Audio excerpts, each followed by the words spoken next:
Alhamdulillah, Alhamdulillahilladzi arsala rasulahu bil huda wa dinil haq liyuzhirahu 'ala ad-dini kullihi walau karihal musyrikun. Asyhadu an la ilaha illallah wahdahu la syarikalah wa asyhadu anna Muhammadan abduhu wa rasuluh. Allahumma salli wa sallim wa barik ala sayyidina Muhammad wa ala alihi wa sahbihi ajma'in. Rabbi shrah li sadri wa yassir li amri wahlul 'uqdatam min lisani yafqahu qawli. Saudara pengurusi majlis yang dikasihi, tetamu kehormat Tan Sri Syekh Ghazali Abdul Rahman, Yang Berhormat Senator Datuk Dr. Ashraf Wajdi Haji Dusuki, Timbalan Menteri Jabatan Perdana Menteri, panelis yang kita jemput pada hari ini, begitu juga dengan ahli panel yang lain, Datuk Haji Taqiyuddin Hassan, yang berbahagia Datuk Profesor Haji Muhammad Nasir Desa, dan yang berhormat Dr. Hajah Siti Mariam Mahmud, tuan-tuan dan puan-puan sekalian. Alhamdulillah, kita berada dalam majlis ini untuk mendapat sedikit pencerahan berkaitan isu yang amat hebat diviralkan, terutama di media sosial kita pada hari ini. Kita meletakkan tujuan dan premis untuk mengadakan forum ini semata-mata untuk mendapatkan penjelasan berkaitan isu RUU 355 yang hebat diperkatakan. Dibincangkan bukan sahaja oleh umat Islam, tetapi juga hebat diseminar dan diforumkan oleh bukan Islam. Begitulah gahnya isu Akta 355 ini. Tuan-tuan dan puan-puan, ahli panel yang kita jemput pada hari ini semuanya beragama Islam, dan kita percaya semuanya menyanjung tinggi Al-Quran, Sunnah, Ijma' dan Qiyas. Dan kita percaya juga keempat-empat ahli panel ini akan mendaulatkan Islam sebagai agama negara kita. Berdasarkan premis wa'tasimu bihablillahi jami'an wala tafarraqu yang ditanzilkan oleh Allah Subhanahu wa taala dalam Al-Quran, maka inilah yang menjadi asas perbincangan dalam forum kita pada hari ini. Kita tidak mahu mencari titik perbezaan, tetapi kita mahu memurnikan beberapa persamaan yang kita ada ke arah mendaulatkan Islam. Dan di dalam konteks Akta 355 ini,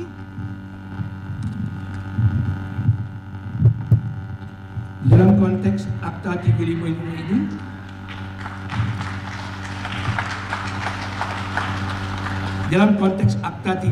ini, kita mengharapkan satu suara untuk satu ummah di Malaysia ini. Inilah masa dan ketikanya untuk umat Islam menyatakan kesepaduan. Inilah wadah dan medan untuk kita menyuarakan naluri dan isi hati kita sebagai umat Islam di negara ini. Tuan-tuan dan puan-puan sekalian, sebagaimana biasa, kita perlu meletakkan sedikit format dan peraturan di dalam forum ini. Forum ini akan dilangsungkan dalam dua pusingan.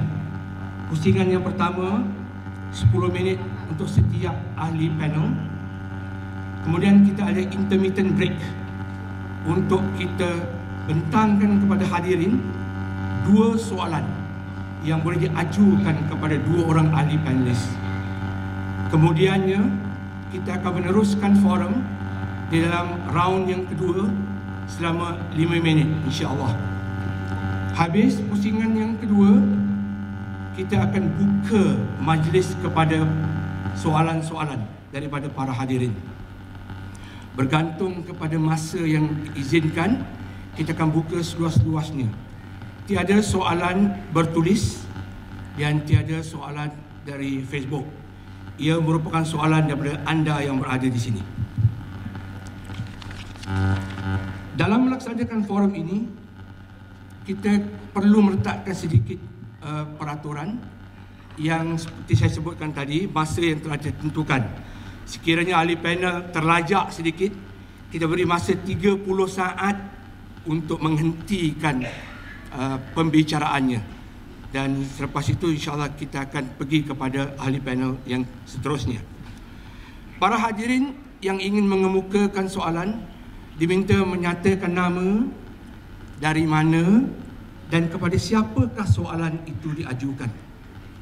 Demi menghormati masa dan juga majlis, kita minta para hadirin beradab dalam menyatakan soalan dan tidak memberikan komentar, tetapi straight to the point untuk menyatakan soalan.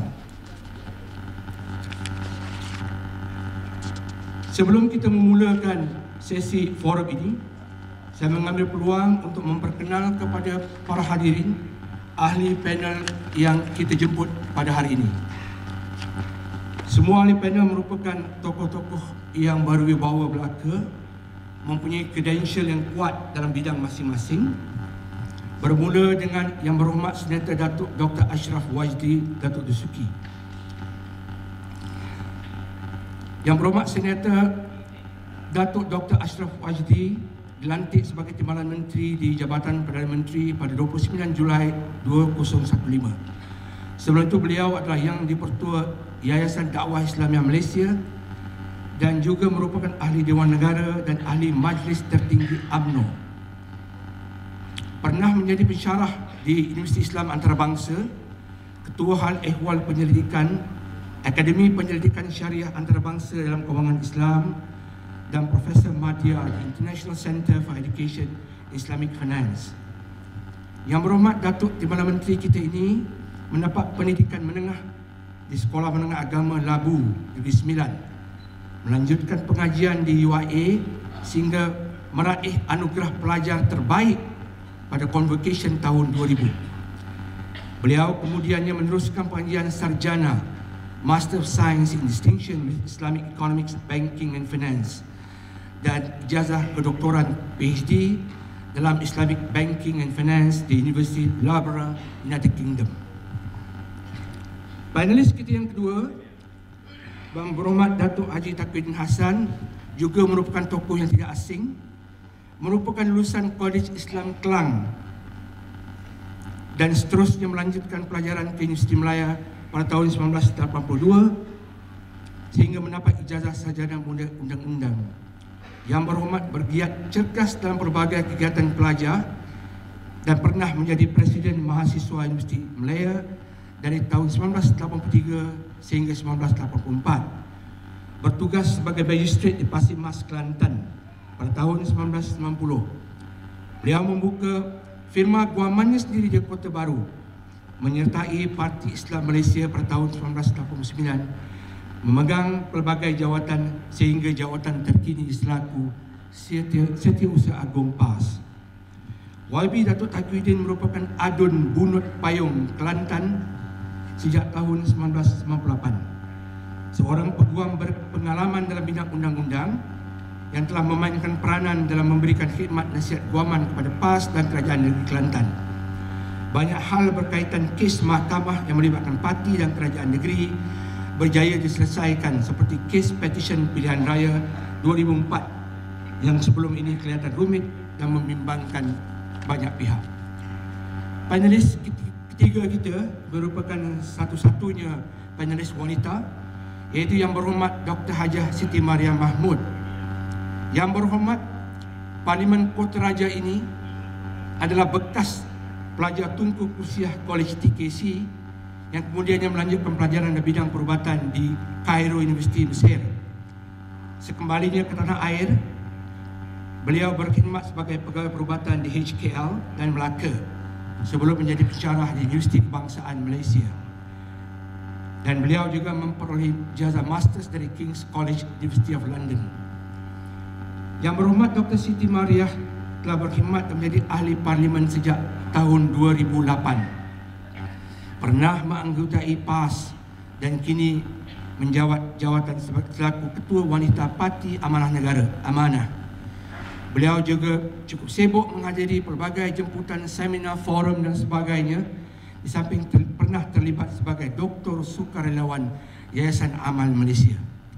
Tuan-tuan dan puan-puan sekalian, panelis yang terakhir kita merupakan seorang pakar dalam bidang undang-undang, perlembagaan dan Islam.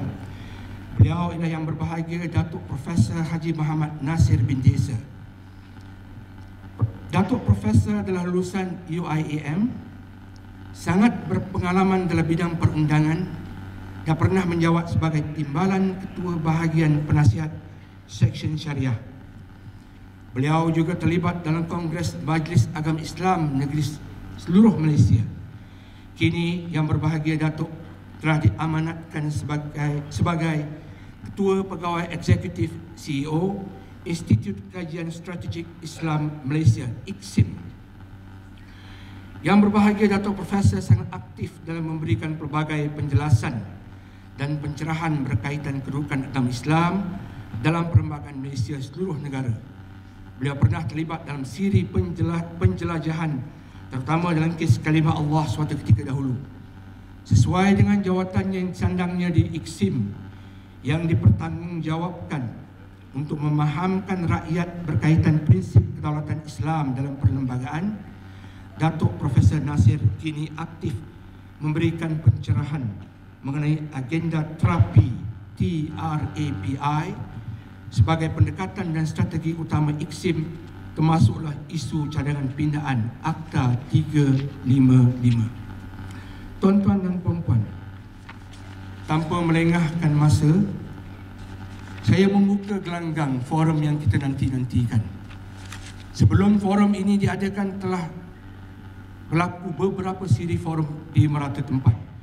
Tapi inilah forum yang julung-julung kalinya diadakan oleh Sekretariat Umat, iaitu sebuah sekretariat yang menghimpunkan lebih 500 NGO Islam bernaung di bawah satu bumbung bernama Sekretariat Umat, yang mempunyai hanya satu tujuan, yakni untuk berjuang memperkasakan sehingga berlakunya pindaan Akta 355. Untuk memulakan gelanggang, saya dengan segala hormatnya menyebut yang berbahagia Datuk Profesor Haji Muhammad Nasir Desa untuk menjadi pembicara yang pertama dalam siri Forum Mega 2016. Yang berbahagia Datuk Profesor, sebagai pembuka bicara, saya ingin mengajukan soalan pertama kepada yang berbahagia Datuk. Sebagai bekas pegawai kanan di AG Chambers dan juga mempunyai latar belakang pendidikan Islam dan undang-undang, apakah itu sebenarnya rang Undang-Undang Mahkamah Syariah Bidang Kuasa Jenayah 2016 atau RUU 355? Dan apakah kepentingan dalam konteks maqasid syariah menyebabkan ia perlu dipinda? Yang berbahagia Datuk, sila mulakan diskurs. Terima kasih. Of Syariah Courts. Penubuhan, perletakan prosedur-prosedur Mahkamah Syariah which shall have jurisdiction only over persons professing the religion of Islam. Mahkamah Syariah ini bidang kuasanya khusus kepada orang yang menganut agama Islam, and in respect of only of the matters included in this paragraph. Bidang kuasa Mahkamah Syariah ini adalah dalam perkara-perkara yang tersenarai dalam butiran 1 Senarai Negeri jadual ke-9 itu juga. Dan yang terakhir sekali, but shall not have jurisdiction in respect of offences except in so far as conferred by federal law. Ayat yang terakhir ini yang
Akta Mahkamah Syariah Bidang Kuasa Jenayah.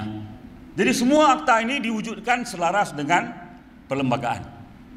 Jadi orang yang mempertikaikan the constitutionality of article ataupun of Mahkamah Syariah ini, kalau dia masih berhujah atas dasar perlembagaan, taraf pemikiran dia sama dengan kebiadaban seorang peguam perempuan yang mempertikaikan perkara ini dalam forum hari itu.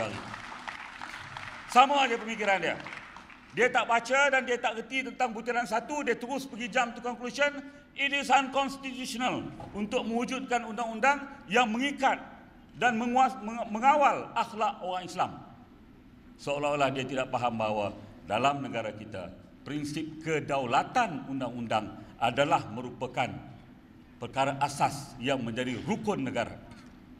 Takkan peguam tak faham prinsip kedaulatan undang-undang. Bila undang-undang itu diluluskan oleh Dun, diluluskan oleh Sultan ataupun Raja di negeri berkenaan, maka undang-undang itu digezetkan, ia menjadi undang-undang yang berdaulat. Dan undang-undang yang berdaulat ini mengikat semua orang. Dan inilah caranya bagaimana syariah ditadbir di negara kita untuk mencapai apa yang dikatakan maqasid syariah. Maqasid syariah yang pertama, yang kelima itu memelihara agama. Dan aspek memelihara agama ni kita jangan main-main. Memelihara agama selain daripada dia menjadi maqasid syariah, dia juga menjadi bahan ataupun menjadi perkara yang disumpah ataupun yang diikrarkan oleh Yang di-Pertuan Agong. Dalam ikrar baginda berdasarkan perkara 37 fasal 1 Perlembagaan Persekutuan, Yang di-Pertuan Agong diwajibkan untuk melafazkan suatu sumpah. Sumpah itu atas nama Allah, lafaz wallahi, wabillahi, watallahi, untuk memelihara agama Islam pada semua masa. Inilah dia maqasid syariah, hifzuddin. Hifzuddin, maqasid syariah yang sering disebut oleh banyak pihak yang mempertikaikan perundangan syariah. Pelik sikit ya. Mereka nakkan kepada maqasid syariah, tetapi syariah yang betul-betul dia tak nak. Dia pertikaikan perundangan syariah.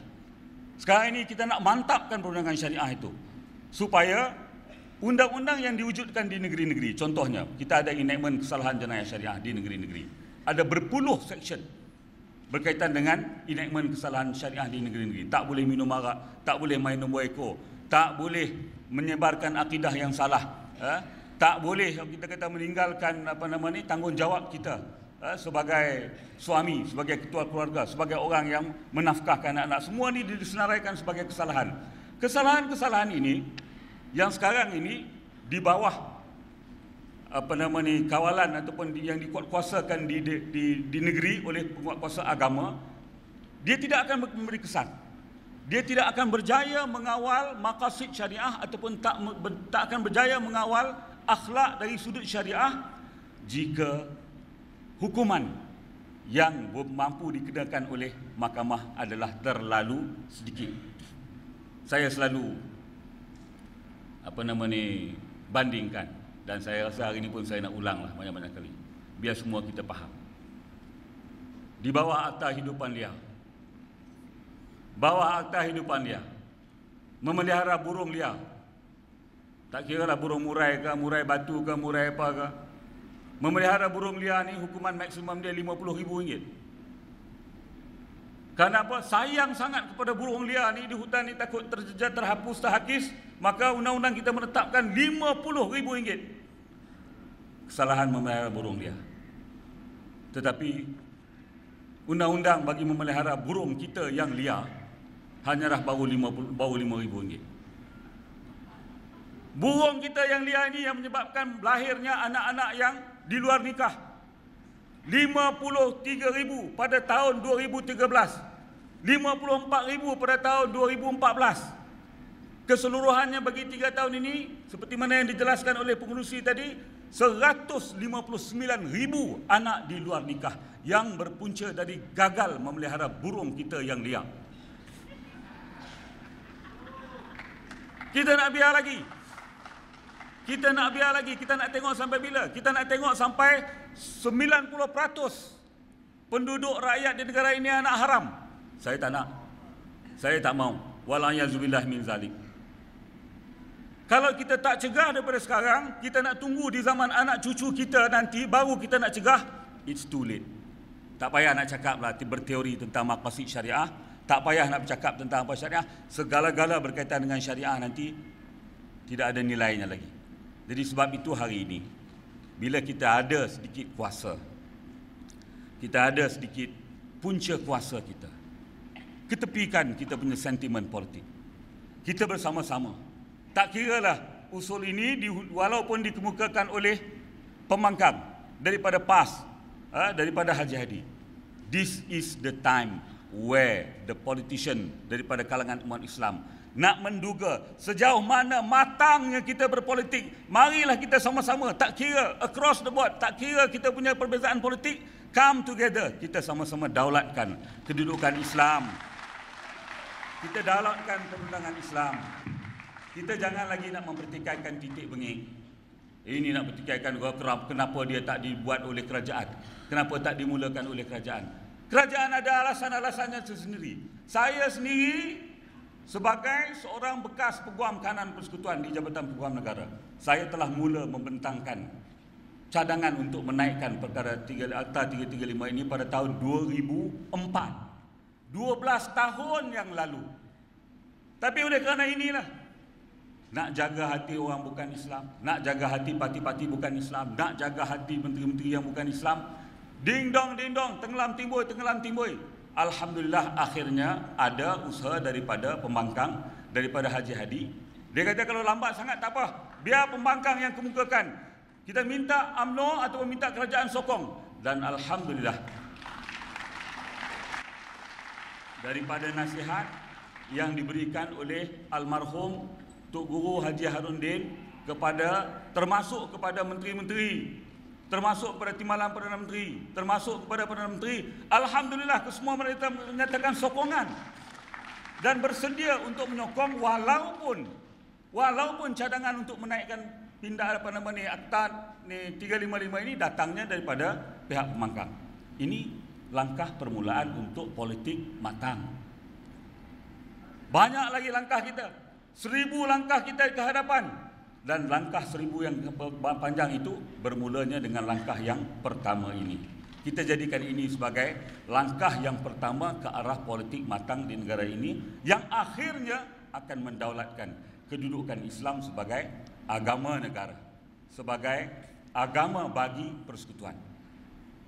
Kalau perlembagaan kita melalui perkara 3 meletakkan Islam sebagai agama negara, maka sudah tentu undang-undang yang nak menjaga, yang nak mengawal moral, yang nak mengawal akhlak orang-orang Islam adalah syariah. Dan kita jangan beranggapan syariah ini menumpang di negara kita.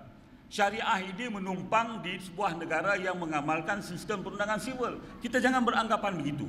Kerana dari segi fakta sejarah, perundangan syariah telah pun bertapak di negeri-negeri Melayu sejak 1000 tahun yang lalu. Sedangkan undang-undang Inggeris baru diperkenalkan di Pulau Pinang pada tahun 1807, lebih kurang 209 tahun yang lalu. Antara 209 dengan 1000 tahun. Siapa yang menumpang siapa? Sudah tentu yang menumpang syariah adalah sivil. Bukannya sivil menumpang, bukannya syariah menumpang sivil. Kita sekarang ini terbalik. Kadang-kadang kita memikir, sivil lah undang-undang utama, mahkamah sivil lah yang menjadi sistem kehakiman dalam perlembagaan. Kita lupa bahawa kita juga ada warisan sejarah kita, dan kita juga ada perkara 121A yang menafikan bidang kuasa sivil dalam hal-hal berkaitan dengan syariah. Ini kita lupa. Dan inilah melalui Akta 355 ini kita mesti buktikan bahawa perkara yang kita warisi sejak 1000 tahun yang lalu masih mampu diperkasakan. Dan yang memperkasakannya adalah kita sendiri, umat Islam sendiri. Jangan lagi kita berdolak-dalik, jangan lagi kita bertelengkah. An aqimuddin wala tatafarraqu fi. Daulatkan Islam, daulatkan agama. Jangan kamu bertelengkah lagi dalam hal-hal sedemikian. Ini peringatan yang diberikan oleh Allah Subhanahu Wa Taala di dalam Al-Quran. Jadi kalau hari ini tuan-tuan dan puan-puan, tuan-tuan baca yang kita berikan, kita bekalkan. Mahkamah Syariah ini dia khusus untuk umat Islam. kesalahan-kesalahan yang digubal, yang diluluskan oleh DUN, berapa minit? 1 minit. Yang diluluskan oleh DUN, enactment syariah yang diluluskan oleh DUN ini hanya terpakai kepada umat Islam. Maknanya kalau lulus pun Akta 355 ini, dia tidak secara automatik meningkatkan hukuman-hukuman di dalam enactment. Dewan Undangan Negeri masih perlu berbincang. Dan di masa itu keluarkanlah, pamerkanlah kebijaksanaan untuk nak berhujah dari segi maqasid syariah kah, nak berhujah dari segi strategi peningkatan kecekapan kecekapan penguatkuasa kah. Because ada seorang yang pernah menyertai kita punya jawatankuasa teknikal hudud tu, nama dia Dr. Zulkarnain bin Lokman. Dia ni dulu dalam PAS, dia duduk dalam jawatankuasa teknikal berkenaan dengan penambahbaikan syarak. Masa itu dia sendiri yang mempromotkan, yang berjuang menuntut supaya dibenarkan dilaksanakan hukum potong tangan hudud. Saya berhujah mengatakan itu tak boleh buat masa ini kerana dia bercanggah dengan kuasa yang diberikan oleh perlembagaan. Kalau you nakkan hudud untuk dilaksanakan, we have to pindah penal code.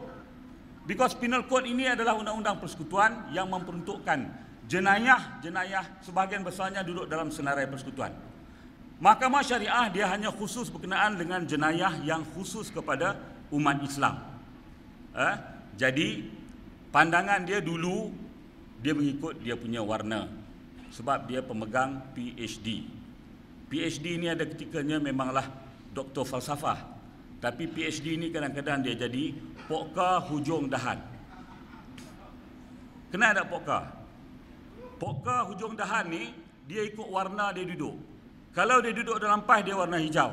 Kalau dia duduk dalam PAN dia jadi warna oranye. Jadi cerdik pandai kita jangan jadi pokka lah. Peganglah kepada prinsip yang dipelajari. Pokka di hujung dahan ini dia boleh bertukar-tukar warna. Dulu begini, sekarang jadi begini. Kalau kita luluskan Akta 355 ini pun di di parlimen, dia tidak secara automatik menaikkan kuasa Mahkamah Syariah. Dewan Undangan Negeri perlu bermesyuarat, berbincang untuk menentukan kadar yang munasabah bagi negeri dia. Contohnya kalau di negeri Sarawak, dia rasa RM1,000 denda cukup, tak apalah, kekallah RM1,000, tak ada hal. Kalau di Selangor, dia kata RM10,000 denda bagi orang khalwat itu tak cukup lagi, dia nak RM100,000, naiklah RM100,000, tak ada hal. Apa yang diluluskan oleh 355 ni hanyalah had ceiling. Had ceiling yang sekarang ini terlalu rendah. Terlalu sempit hingga menyebabkan kita sesak nafas. Sesak nafas tengok 54,000 anak di luar nikah. Jadi setakat itulah buat permulaan ini. InsyaAllah pada round yang kedua ni kita huraikan lebih panjang lagi. Wallahu a'lam bishawab. Assalamualaikum warahmatullahi wabarakatuh. Terima kasih Datuk. Huraian yang cukup panjang dan mendalam berkaitan dengan Akta 355. Isu-isu seperti apakah ia konstitusional atau tidak dan sebagainya. Kerana saya telah lanjutkan masa untuk panelis yang pertama, maka saya kena berlaku adil kepada semua panelis supaya mendapat waktu yang sewajarnya. Waktu untuk membicara tak penting, tapi yang penting essence of discussion itu yang hendak kita sampaikan dalam forum pada hari ini. Saya pergi kepada panelis yang kedua, Senator Datuk Dr. Ashraf Wajdi. Yang berhormat Datuk, sebagai orang berada di peringkat eksekutif, bertanggungjawab dalam hal ehwal urusan agama Islam di Malaysia, saya ada satu soalan. Apakah benar cadangan pindaan terhadap Akta 355 yang diwujudkan pada tahun 1965 ini telah melalui jalan yang begitu sukar, terkendala beberapa kali, mengakibatkan proses penambahbaikan dan pemerkasaan institusi Mahkamah Syariah tidak dapat dilaksanakan? Mengapa terjadi demikian? Dan semoga dapat Yang Berhormat Datuk dapat jelaskan. Silakan. Alhamdulillah wassalatu wassalamu ala Rasulillah wa ala alihi wa sahbihi ajma'in. Subhanaka la ilma lana illa ma 'allamtana innaka antal alimul hakim. Wa la hawla wa la quwwata illa billahil 'aliyyil 'azim. Wa ba'd.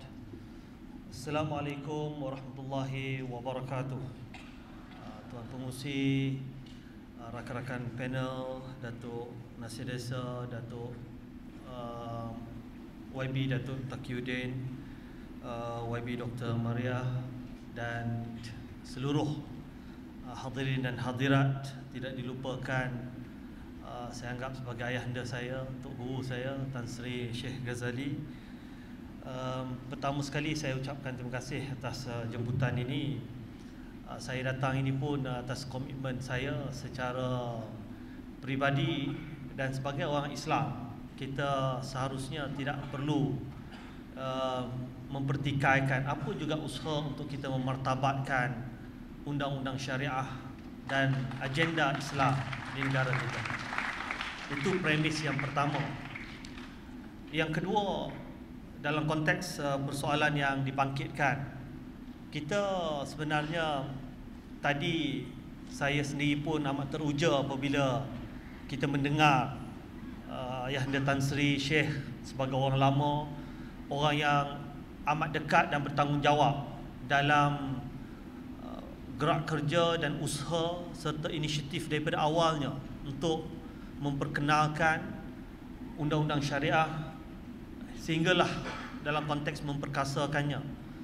Kalau kita lihat tahun 1965, saya sempat melihat handset parlimen, perbahasan di parlimen pada tahun 1965.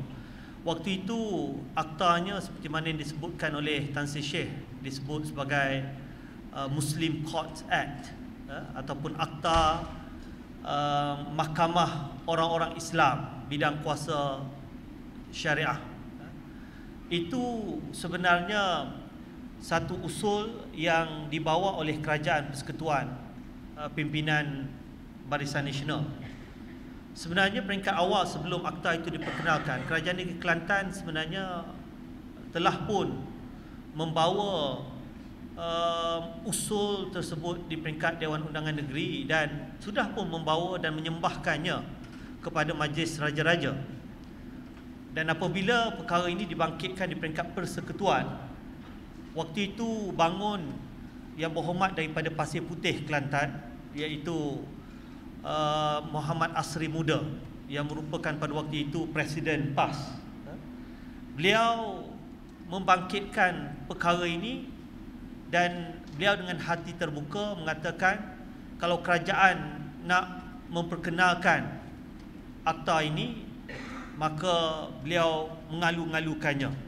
Maknanya kalau ikutkan kerajaan negeri yang nak perkenalkannya setelah dibawa kepada Majlis Raja-Raja mengikut tertibnya, seperti mana yang kita tahu bahawa kuasa agama ini terletak di bawah Majlis Raja-Raja dalam konteks perlembagaan kita.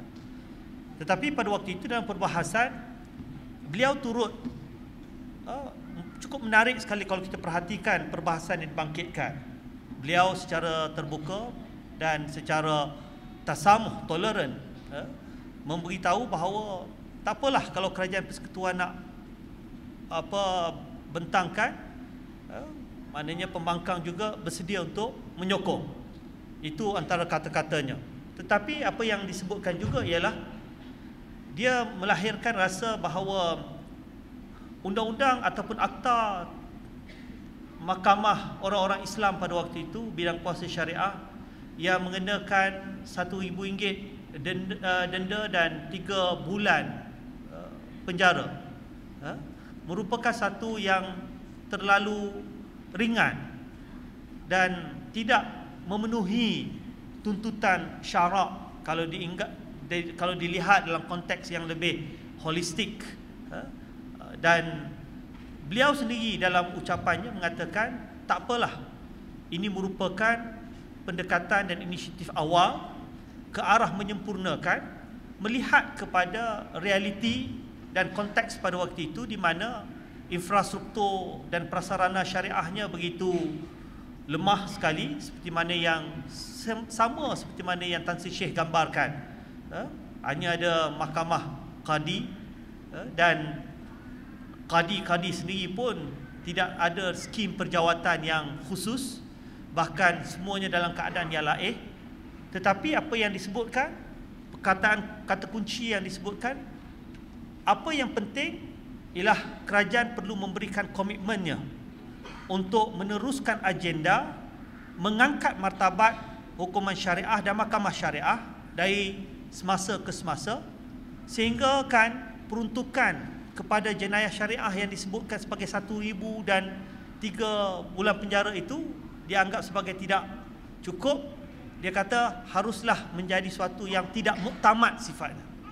Kata kuncinya tidak muktamad. Perlu ada perubahan-perubahan. Dan alhamdulillah seperti mana yang diterangkan oleh Tan Sri juga tadi, kita dapat lihat bahawa lepas 20 tahun dan prosesnya bukan sekadar hanya berasaskan retorik dan sentimen semata-mata, tetapi kerajaan mengangkat perjawatan hakim-hakim ataupun qadi-qadi, peguam-peguam syariah, institusi dan prasarana syariah yang memungkinkan akhirnya pada tahun 1984 dicadangkan pula untuk akta ini diperkasakan dengan meningkatkan hukumannya kepada apa yang kita ada hari ini, 3 tahun penjara, RM5,000 denda dan 6 kali sebatan. Dan dipinda sekali lagi pada tahun 1989 hanya untuk memperluaskan penguatkuasaan ataupun implementasinya ke Sabah dan Sarawak. Apa yang saya sebutkan di sini ialah ini pendekatan yang diambil oleh kerajaan. Kalau disebut kata ada polemik, ada masalah, saya kira dia bukan sangat masalah dari segi resisten orang tak nak kepada akta tersebut kalau kita lihat dari sejarah. Tetapi bagaimana usaha dan inisiatif untuk memperkasakan dan memperkemaskan terlebih dahulu infrastruktur dan prasarana, termasuklah meningkatkan tahap pendidikan umat Islam. Kalau kita ingat lagi, antara orang-orang yang terlibat langsung adalah arwah Allahyarham Profesor Tan Sri Ahmad Ibrahim.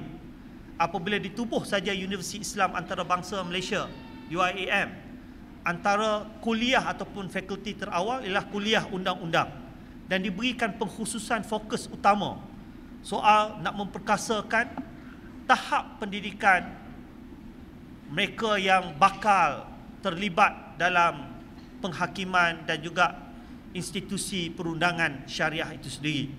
Dan ini adalah proses yang disebut sebagai proses secara evolusi ataupun tadarruj yang digunakan oleh kerajaan. Dan kalau kita melihat dalam konteks hari ini pula, Akta 355 seharusnya ia tidak menjadi polemik. Pada peringkat awal pun memang ia tidak menjadi satu yang bersifat polemik, kerana kalau kita himbau dari segi sejarah bagaimana isu ini boleh timbul semula, Akta 355 Mahkamah Syariah, bidang kuasa syariah dalam konteks memperkasakan syariah ini sudah pun dimulakan oleh kerajaan. Kerajaan maksudnya di bawah Yang Amat Berhormat Perdana Menteri telah pun mengarahkan kepada Yang Berhormat Menteri di Jabatan Perdana Menteri Datuk Seri Jamil Khair untuk melakukan usaha meningkatkan, memperkasakan mahkamah syariah. Dan antara usaha yang dilakukan seiring dengan pemberkasan Akta 355 ialah juga meningkatkan taraf mahkamah syariah. Antara lainnya meningkatkan, sekarang ini kalau kita lihat mahkamah syariah dengan mahkamah sivil tidak sejajar dari segi kalau kita nak mendapatkan keadilan. Kalau mahkamah sivil dia ada sampai 5 peringkat. Orang didapati bersalah di peringkat mahkamah session, dia boleh mendapatkan hak keadilan dia sampai ke peringkat mahkamah rayuan, sampai mahkamah tinggi, mahkamah rayuan, sampai ke mahkamah persekutuan. Tetapi kalau pergi kepada mahkamah syariah, kalau didapati bersalah di peringkat mahkamah syariah rendah, dia hanya ada 2 peringkat atas saja, mana 3 peringkat saja. Ini perlu diangkat. Tetapi dari segi tertib dan dari segi prosedurnya, sebagai anggota pentadbiran, sebagai kerajaan yang berpandukan perlembagaan dan peraturan-peraturan, kita perlu mengadap Tuanku Sultan-Sultan dan Majlis Raja-Raja ini. Dan telah pun dilakukan bahkan 2 round, dan itu hanya dalam konteks nak mengangkat mahkamah syariah. Dan apabila isu ini timbul pada tahun 2014, kalau kita ingat lagi, isu ini bermula apabila Yang Berhormat Datuk Seri Ahmad Yaakob mengangkat sumpah sebagai Menteri Besar, dan dalam Dewan Negeri kali pertama dia menjadi Menteri Besar, dipersoalkan ataupun ditanya oleh pembangkang. Dalam Kelantan pembangkang ni UMNO lah, dan ditanya oleh Yang Berhormat daripada UMNO, bertanya apakah komitmen kerajaan di bawah Menteri Besar baru terhadap undang-undang hudud yang telah pun enakmen jenayah syariahnya diluluskan pada tahun 1993 lagi. Dan pada waktu itu Yang Berhormat Menteri Besar menyatakan komitmen yang tidak berbelah bagi kepada undang-undang ini, dan seterusnya dibawa kepada Parlimen dan ditanya di dalam Parlimen kepada Yang Berhormat Menteri di Jabatan Perdana Menteri Datuk Seri Jamil Khair, apakah komitmen Kerajaan Persekutuan sekiranya kerajaan negeri bersedia untuk melaksanakannya. Dan pada waktu itulah kerajaan kata kita tidak ada halangan, tetapi kena memastikan segala-galanya berasaskan peruntukan perlembagaan. Dan buat pertama kali dibincangkan di dalam majlis tertinggi UMNO. Setelah perkara itu ditimbulkan di dalam Parlimen dan dibawa sebagai bahan perbincangan pada tarikh 25 hari bulan April 2014. Kerana pada waktu itu dalam majlis tertinggi saya pun diminta untuk memberikan pandangan. Hampir 20 minit saya bercakap dalam majlis tertinggi tersebut. Saya sebut bahawa once and for all UMNO kena menyatakan pendirian, kerana UMNO tidak pernah menyatakan pendirian sebagai sebuah parti politik. Yang ada hanyalah pendirian-pendirian ataupun ucapan-ucapan, pandangan-pandangan daripada individu-individu yang tidak semestinya mewakili parti. Dan pada waktu itulah, kalau kita lihat balik akhbar-akhbar di muka hadapan, Sinar Harian, Berita Harian, Putusan Malaysia, kan, Presiden Parti menyatakan resolusi daripada Majlis Tertinggi itu bahawa UMNO tidak tolak hudud, tetapi dalam konteks nak melaksanakannya, kita harus melihat dalam kerangka perlembagaan negara dan realiti masyarakat di konteks Malaysia ini. Sebab itulah 2 hari selepas daripada itu, pada 27 hari bulan, Timbalan Presiden, Timbalan Perdana Menteri mengumumkan penubuhan Jawatan Kuasa Teknikal Jenayah Syariah yang pertama kali ditubuhkan, menghimpunkan mereka-mereka yang pakar, yang tidak mewakili parti politik, tetapi mereka yang mewakili dua kerajaan, Kerajaan Persekutuan dan Kerajaan Negeri Kelantan. Kerana pada waktu itu Kerajaan Negeri Kelantan yang bersungguh-sungguh untuk melaksanakan enakmen jenayah syariahnya yang 1992 itu. Dan pada waktu itulah ditubuhkan Jawatan Kuasa Teknikal ini, 12 orang kalau tak silap saya, yang dipengerusikan oleh Tan Sri Sheikh Ghazali yang merupakan bekas Ketua Hakim Syar'i, dan diwakili oleh beberapa orang daripada federal termasuk Datuk Nasir Desa, Profesor Dr. Syam Rahayu, Dr. Zulkarnain kalau disebutkan tadi, dan 8 orang daripada wakil Kerajaan Negeri Kelantan yang diketuai oleh Ketua Hakim Syar'i Kelantan, Datuk Arya Daud, yang mengetuai dan mengepalai, termasuk peguam-peguam yang mewakili Kerajaan PAS Kelantan.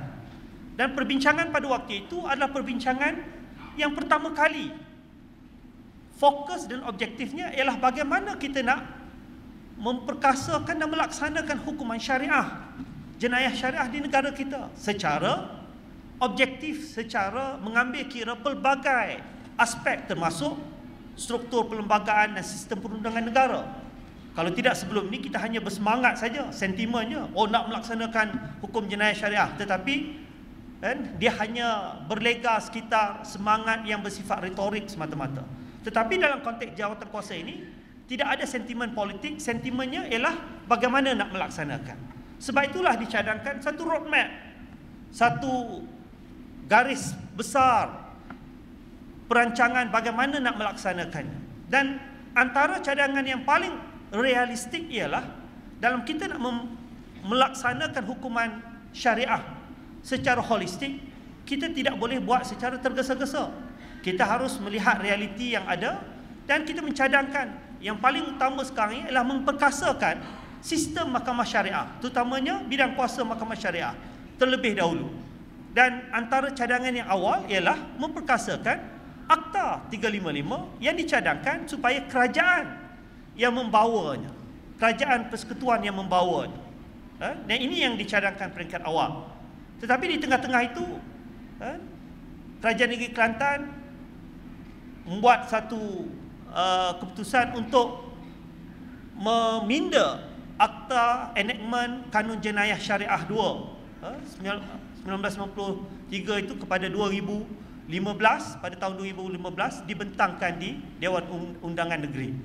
Dan setelah itulah, walaupun ada perbincangan dan perbahasan di dalam Jawatan Kuasa Teknikal, tetapi keputusan Jawatan Kuasa Teknikal tidak sekali-kali mengikat mana-mana pihak termasuk Kerajaan Negeri Kelantan. Dan Kerajaan Negeri Kelantan meneruskan objektif dan meneruskan inisiatifnya untuk enactment jenayah syariah, walaupun hakikatnya ada isu-isu perlembagaan yang dibincangkan. Kerana kalau enactment jenayah syariah 2 itu nak diteruskan, kalau nak diimplementasikan, sudah tentu dia akan mencetuskan isu-isu perlembagaan. Kerana di dalam Jawatan Kuasa Teknikal itu dibincangkan, kalau nak melaksanakan contohnya enactment jenayah syariah yang terkandung di dalamnya hudud, qisas dan ta'zir. Hudud melibatkan 6 jenayah, termasuk mencuri dan merompak, yang merupakan bidang kuasa persekutuan di bawah jadual ke-9 Perlembagaan Persekutuan, di bawah list ataupun senarai bidang kuasa persekutuan. Dan ada Akta Penal Code yang memfokuskan kepada jenayah melibatkan mencuri dan merompak. Tetapi dalam konteks yang lain seperti minum arak, murtad, menuduh orang berzina dan berzina, ini memang di bawah bidang kuasa negeri. Cuma kalau nak buat keseluruhannya, maka apa yang perlu dilakukan ialah harus dipinda terlebih dahulu perlembagaan. Antaranya artikel 74 yang memberikan kuasa kepada negeri untuk membuat undang-undang yang merupakan ataupun melangkaui bidang kuasa yang terkandung di bawah perlembagaan yang menghadkan negeri kepada bidang kuasa tertentu saja. Maka kalau perlembagaan persekutuan dipinda, Parlimen Persekutuan memberikan kuasa ini kepada negeri, maka negeri bolehlah buat undang-undang tersebut. Dan juga isu-isu yang dibangkitkan oleh pihak-pihak yang hari ini membicarakan seperti artikel 11 dan sebagainya. Ini antara perkara-perkara, dan termasuklah juga jadual ke-9 itu, butiran ataupun senarai 1 dan 2 perlu ada perubahan. Maknanya kalau kita nak memberikan kuasa kepada negeri, mana kena masukkan jugalah mencuri merompak itu di bawah list negeri dan perlu dipinda. Dan untuk meminda ini, ceritanya lebih panjang. Kerana nak pindah-pindah perlembagaan, kita perlukan 2/3 majoriti ahli dewan. Dan ahli dewan rakyat ketika ini, kalau kita bercakap daripada 222 ahli parlimen, 2/3 bermaksud 148 ahli dewan. Realitinya, ahli-ahli dewan rakyat, ahli parlimen yang beragama Islam, termasuklah UMNO 88 dululah, sekarang 86. Satu masuk Pribumi, satu lagi menubuhkan parti baru.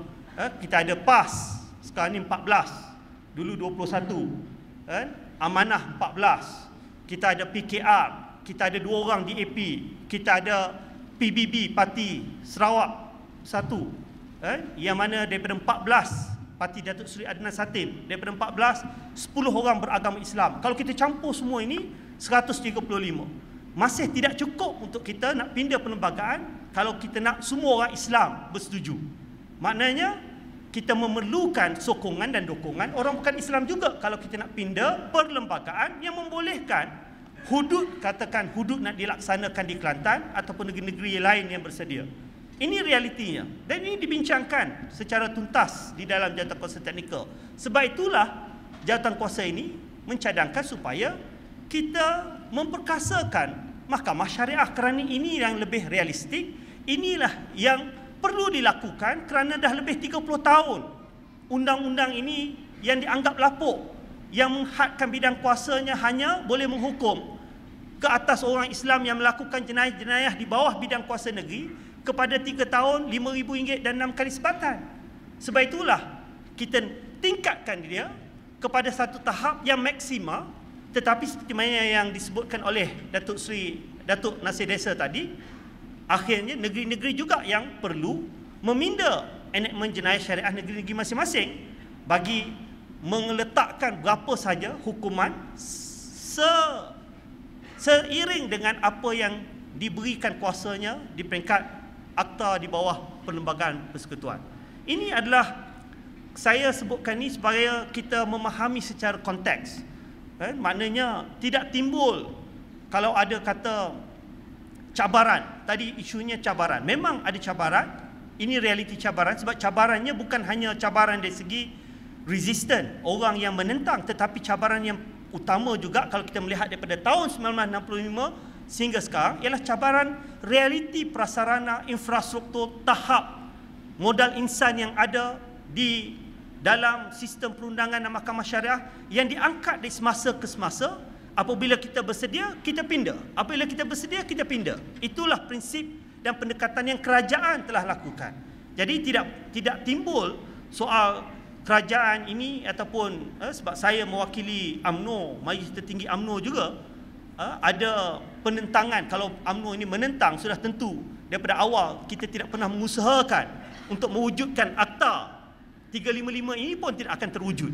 Bahkan dari semasa ke semasa kita meningkatkan taraf mahkamah syariah, membantu negeri-negeri meningkatkan, mewujudkan skim-skim perjawatan di mahkamah syariah. Ini merupakan sebahagian daripada usaha yang perlu kita ambil peduli, dan kita perlu jelas perkara ini supaya kita tidak melihat aspek pemberkasaan mahkamah syariah hanya bersifat semangat yang bersifat retorik semata-mata.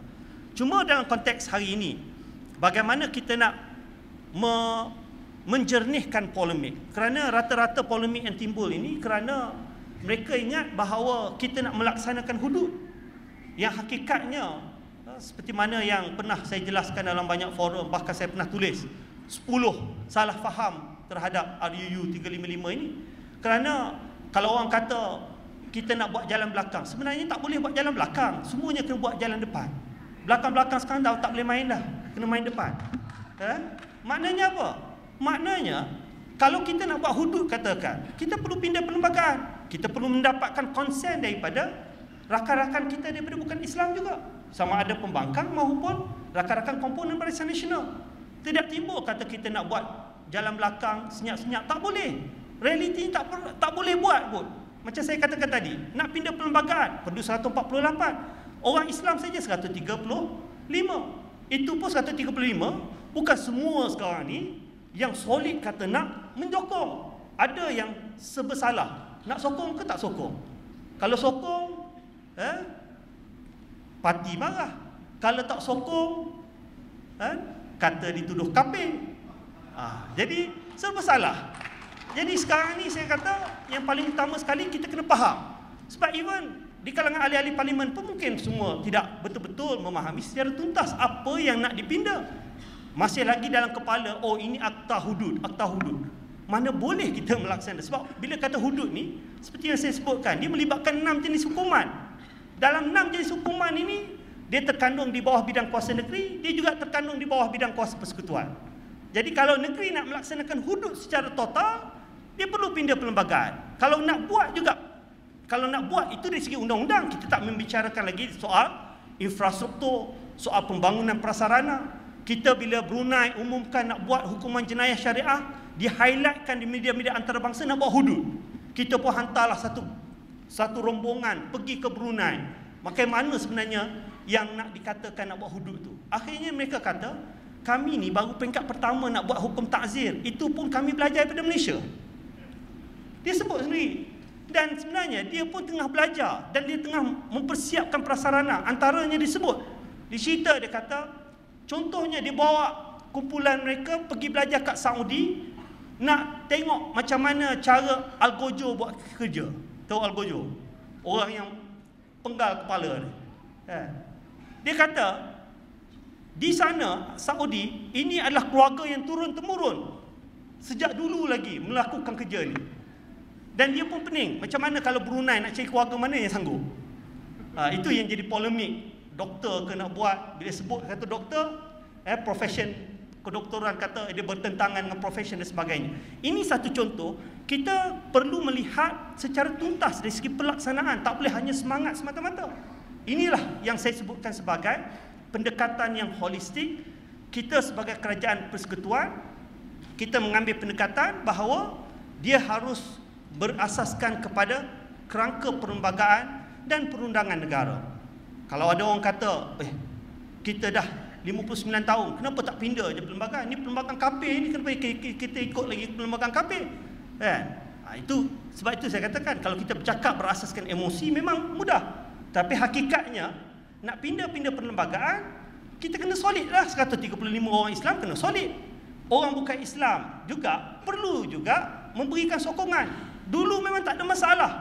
1989 bila nak diperluaskan kepada Sabah dan Sarawak, majoriti, bukan saja majoriti kecil tetapi solid menyokong untuk diperkenalkan di Sabah dan Sarawak. Kerana jelas bahawa bidang kuasa Mahkamah Syariah di bawah Akta 355 dan di bawah Perlembagaan Persekutuan hanya terhad kepada orang Islam, dan dia hanya melibatkan hukuman-hukuman tertentu saja yang tidak ada kaitan dengan kalau kita bercakap soal hudud secara holistik itu.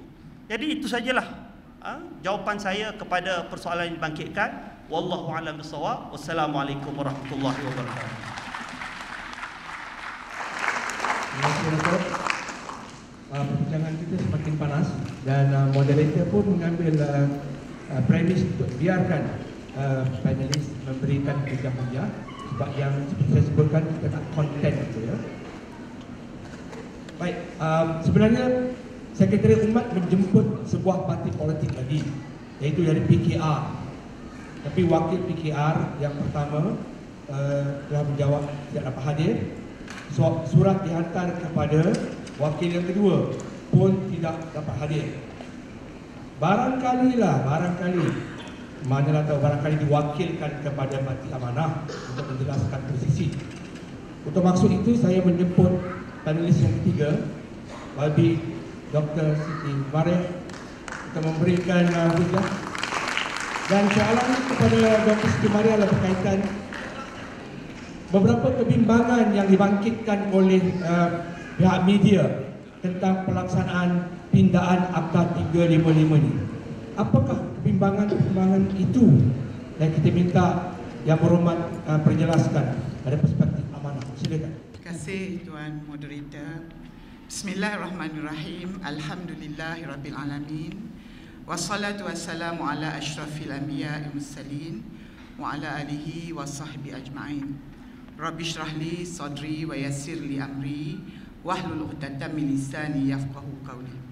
Yang saya hormati lagi kasihi Tan Sri Datuk Sheikh Ghazali dan juga VIP-VIP yang ada hari ini, dan juga ahli-ahli panelis yang ada pada pagi ini, Datuk Nasir, YB Senator Datuk Ashraf dan juga YB Taqiyuddin. Saya dapat rasakan mata memandang saya, apa saya nak cakap ni. Tuan-tuan dan puan-puan, sebenarnya RUU ini tidaklah perkara besar. Pindaan-pindaan undang-undang untuk meningkatkan hukuman-hukuman sentiasa berlaku dalam undang-undang sivil sekalipun. Tetapi untuk yang ini, kenapa jadi polemik? Kenapa ia rendah jadinya? Tak pernah saya rasa ada dalam negara kita seolah-olah satu referendum ya dengan umat ni Sekretariat Umat menjelajah seluruh negara ya, dan memang mendapat sokongan yang padu. Cuma kita kena ingat bahawa yang akan mengundi itu adalah ahli-ahli parlimen. Ahli-ahli parlimen tidak hanya mewakili umat Islam. Ahli parlimen mewakili rakyat negara ini. Jadi tidak benar kalau kita kata ini isu orang Islam. Orang bukan Islam jangan masuk campur. Ya? Jadi sebagai ahli parlimen, kami kena dengar semua concern dan sebagainya. Memang kalau sentimen orang Islam kita pejam mata, setuju belaka. Tetapi sebagai ahli parlimen, kita bukan sahaja menyokong ataupun menggubal dasar, pada hakikatnya sebagai pembangkang, kami tidak menggubal pun, kerajaan yang gubal. Kami hanya mengundi sama ada sokong atau tak sokong. Ya? Kerajaan yang gubal. Kemudian memantau pelaksanaannya. Ini adalah satu tanggungjawab yang berat. Tidak mudah itu sentimen dan emosi menguasai ahli parlimen. Kita kena faham betul-betul. Sebab apa tuan-tuan? Sebab kalau dalam parlimen, dalam rang undang-undang yang lepas-lepas, kami berdebat macam mana pun, satu titik, satu noktah tidak berubah. Kerana bila majoritinya daripada backbenchers menyokong, kami kalah. Ya, ini berlaku kepada POKA, ya, berlaku kepada MKN baru ini, ya, ISA dan sebagainya sebelum ini. Ya, jadi kita boleh bercakap berbuih mulut dalam parlimen, ya, tetapi kadang-kadang niat kita bagus. Niat kita bagus. Niat ISA dulu baik. Ya, semasa darurat. Tetapi akhirnya disalahgunakan.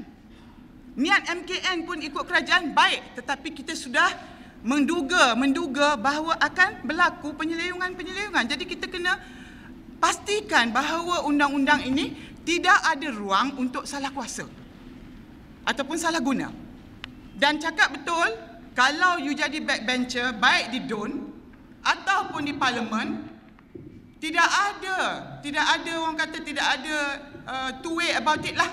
Kalau bos you kata ketua whip kata sokong, semua kena sokong. Kalau ketua whip kata bangkang, semua kena bangkang.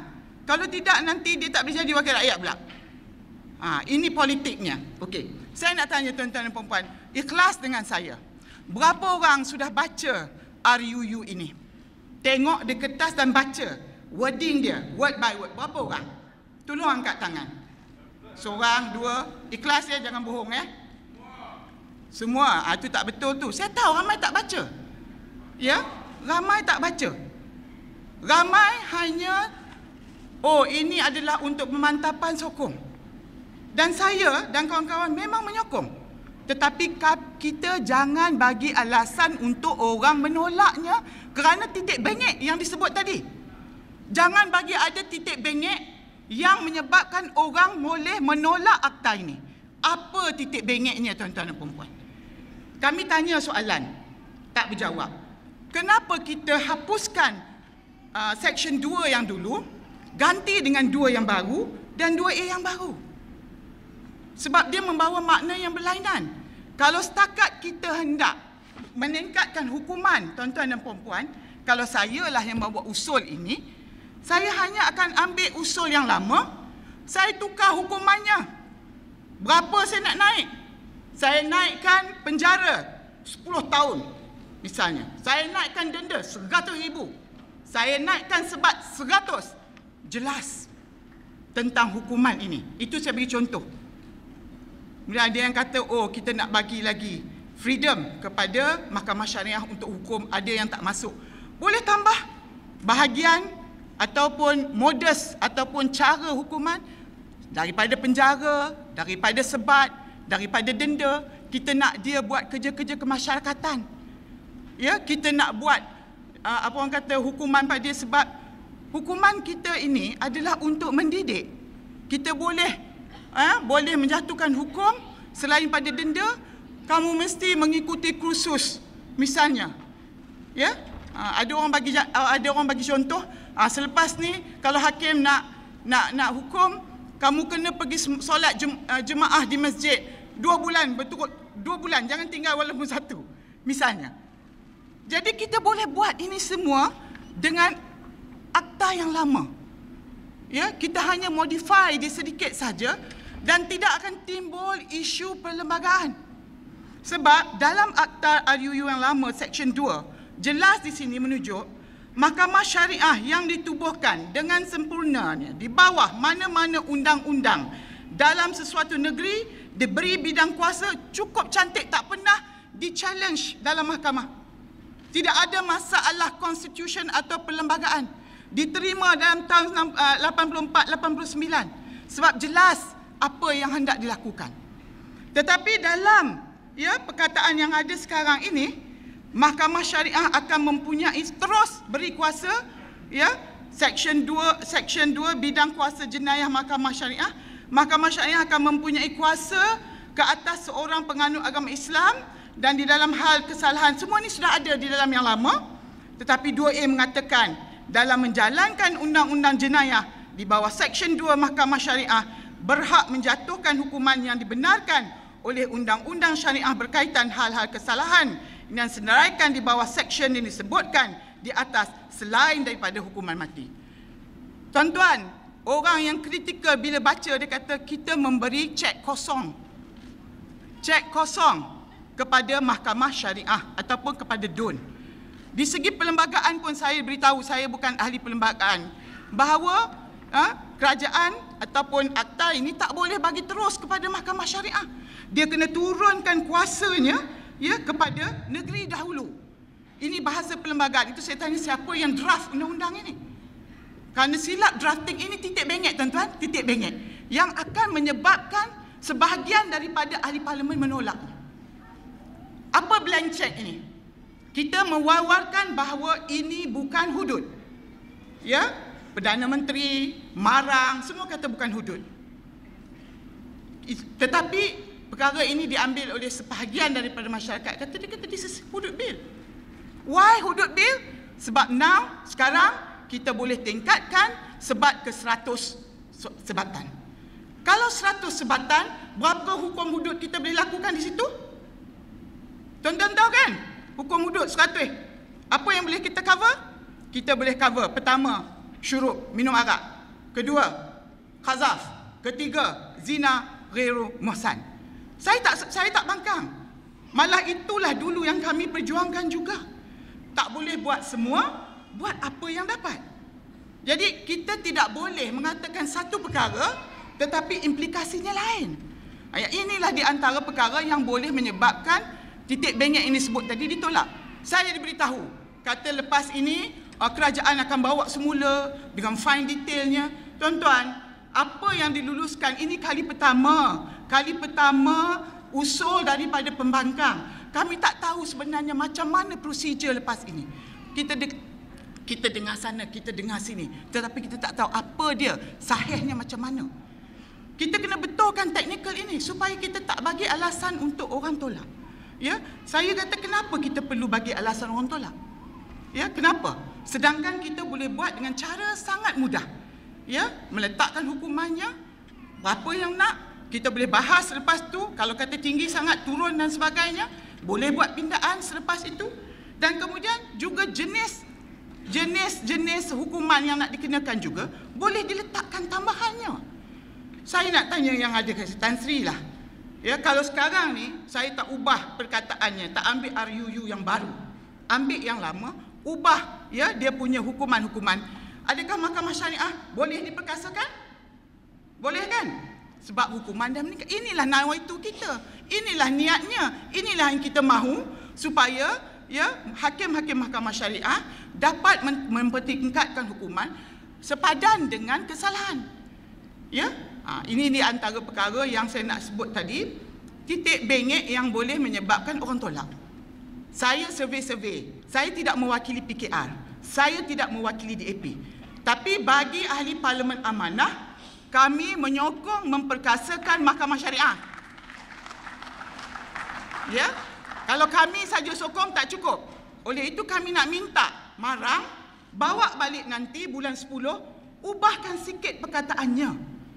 Ya, biar kita bahas lepas tu bagaimana nak memperkasakan Mahkamah Syariah. Bukan setakat hukuman. Kita tahu bahawa ya tujuan undang-undang bukan sahaja setakat menghukum, tetapi juga mendidik. Jadi elemen mendidik ni tu kita nak masuk macam mana? Dan kita tahu tadi disebut tentang prosedur, tentang keterangan, tentang prasarananya. Ada orang kata buat dululah, yang lain tu datang kemudian. Chicken and egg, ayam dulu ke telur dulu? Tak apa, saya boleh terima tu. Tetapi jangan bagi sebab orang tolak, terutamanya non-Muslim. Nah, soalan daripada Tuan Moderator tadi, apa menyebabkan orang non-Muslim tolak? Pertama, saya sebut sini polemik dia adalah kerana the person who bring it. Ya, kita semua tahu sebelum ni ya PAS memperjuangkan hudud. Sehari selepas EKJS enactment jenayah syariah di Kelantan diluluskan, besoknya barang table usul ini. Orang ni dia biasa paradigm stereotyping ni, dia ikat yang ini dengan yang ini. Ini adalah untuk membolehkan enactment jenayah syariah Kelantan untuk dilaksanakan. Tak ada apa salahnya, tetapi ini yang menyebabkan polemik. Tetapi bila kita terangkan, kita kata not hudud bill, kita ingat dia tak reti sangat. Dia yang membangkitkan kepada kita, 3 lagi jenayah ini sudah boleh jalan. Dia kata okeylah, tak apalah, ini adalah hak orang Islam. Ya, tetapi mereka tidak bersetuju, ya, bahawa kerana mereka takut bahawa ini akan menyebabkan orang kata hukuman-hukuman kemudiannya, ya, terlampau tinggi, terlampau rendah. Betul, saya setuju kata ahli panel lain nanti akan diperincikan. Tapi kita kena ingat, kita nak bahas ini di parlimen. Kita hanya boleh bahas dengan apa yang dibentangkan di hadapan kita. Apa yang dibentangkan di hadapan kita. Baik, sekarang ni saya nak tanya. Bila kita sebut, ya, Mahkamah Syariah tidak ada kuasa ke atas non-Muslim. Jelas. Tetapi berapa orang baca undang-undang? Orang lebih ramai baca surat khabar. Dalam surat khabar baca apa? Bila ada orang itu kes apa dulu yang meninggal, yang India tu meninggal, dia telah pendaki Gunung Everest. Perebutan mayat. Perebutan anak. Ya? Masalah apabila seseorang itu dibesarkan dalam agama lain tapi nama dia Muslim, tergantung sampai bila-bila, dia tidak boleh keluar daripada Islam walaupun anutan dia bukan. Mereka melihat ini sebagai mahkamah syariah. Dia tak tengok ini sebagai mal. Dia tak tengok ini sebagai bidang kuasa jenayah. Dia tengok ini mahkamah syariah. Macam mana kamu kata kehidupan kami tidak terjejas dengan pindaan ini? Apa jaminannya di masa depan, ya, bila kami dah tinggal kurang daripada 20%, ya, maka pada itu kamu akan meminda lagi supaya termasuk dengan orang Islam, termasuk orang bukan Islam. Tuan-tuan, perselisihan pendapat antara ahli-ahli ulama kita pun keluar surat khabar. Kita duk kata hudud hanya untuk orang bukan Islam. Ini hudud jangan kecualikan orang Islam. Ya? Jangan kecualikan. Jadi kebimbangan mereka adalah real, tuan-tuan. Ya? Statistik menunjukkan dalam tahun 2035 unjuran statistik, kaum Cina akan tinggal kurang daripada 20%. Kurang daripada 20%. Dan ini yang menjadi kebimbangan mereka apabila minoritinya mereka tinggal besok, makna dia masa tu kita yang majoriti dan kita boleh ubah ikut suka. Jadi mereka mewakili kaum mereka untuk menyatakan bahawa jaga-jaga. Apa jaminan di masa depan kita tak masuk bawah ni? Jadi tak boleh kita tolak begitu saja. Itu sebabnya titik bengek ni kena ambil kira. Teknikal ni kena ambil kira. Walaupun kita cakap kepada orang Melayu sekarang ni, orang Melayu Islam, semua mengatakan bahawa Islam sekarang terancam. Semua kita macam-macam lah ancamnya. Kita tahu tak dalam perlembagaan ada 19 tempat yang menyebut tentang agama Islam, Melayu, kuasa raja-raja. Semuanya ada di situ. Kalau kita melaksanakan undang-undang tuntutan perlembagaan, tidak ada caranya orang Islam di negara kita akan terjajah. Ataupun hak kita untuk memantapkan syariah kita akan terjejas. Cuma bila kita tidak melaksanakan kuasa yang ada pada kita. Ya, hukuman-hukuman yang ada, kesalahan-kesalahan yang ada sekarang. Ya. Minum arak, main loteri, bla bla bla, banyak lagi. Semua dah ada di dalam enactment kesalahan jenayah syariah di negeri-negeri masing-masing. Tetapi pelaksanaannya, penguatkuasaannya, berapa orang kena tangkap main loteri? Kita tak boleh bagi alasan dendanya buat penat aja kami tangkap, dendanya 1,000. Kita beri alasan kuasa yang ada ini pun kita tak maksimalkan. Ya, lepas tu kita kata nak naikkan lagi. Saya takut tak terlaksana juga. Bukan saya tak sokong. Saya nak menyebut di sini bila kita kata memperkasakan, ialah yang lemah kita nak kuatkan.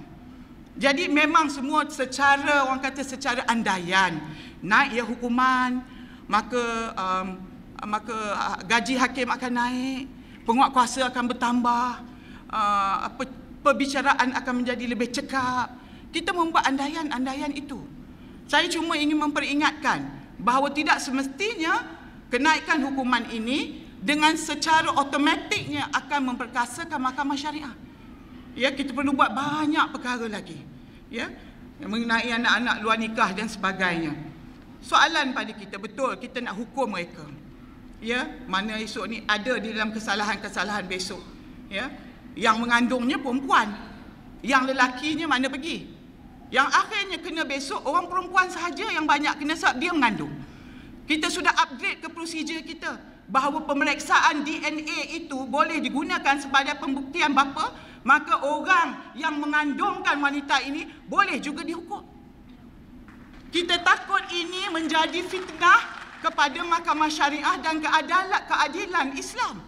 Kita takut menjadikan fitnah. Kita bagus buat undang-undang, hebat buat undang-undang di Malaysia. Kita tengoklah undang-undang immigration, undang-undang itu, undang-undang ni. Negara kita dipenuhkan dengan parti juga. Penuh dengan pendatang asing pergi coket. Apa jadi? Undang-undang ada. Undang-undang cantik penguatkuasaannya.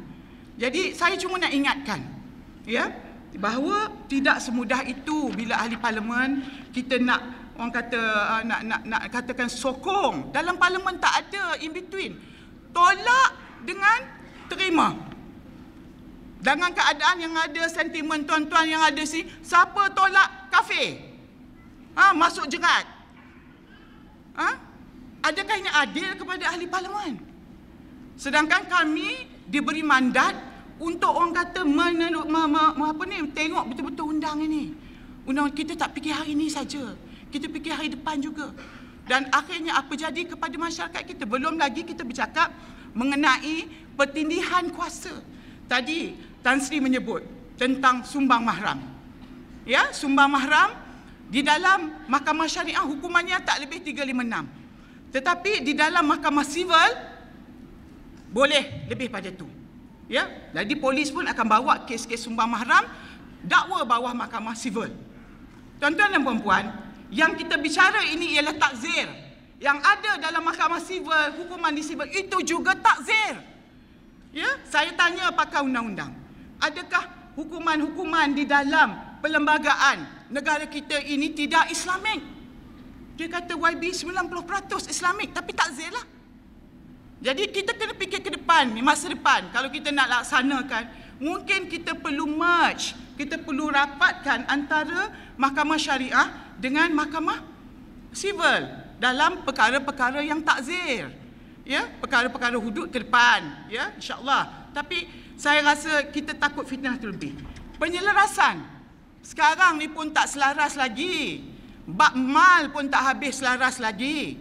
Ya, besok kita tengok orang yang berjudi di dalam di Kelantan, hukumnya lebih berat daripada orang yang berjudi di Selangor. Orang non-Muslim akan tanya kita, dua-dua berjudi, kenapa hukum dia ni lain, hukum dia ni lain? Kita tak boleh nak katakan, this is Islam. Kita bagi kebebasan kepada ini kuasa mahkamah, kuasa semua. Kita boleh cakap secara logik begitu. Tapi orang membuat penilaian ke atas agama Islam itu sendiri. Orang tak faham. Orang Melayu pun tak faham, orang Islam tak faham. Orang bukan Islam lagi tak faham tentang perbezaan pendapat di dalam Islam.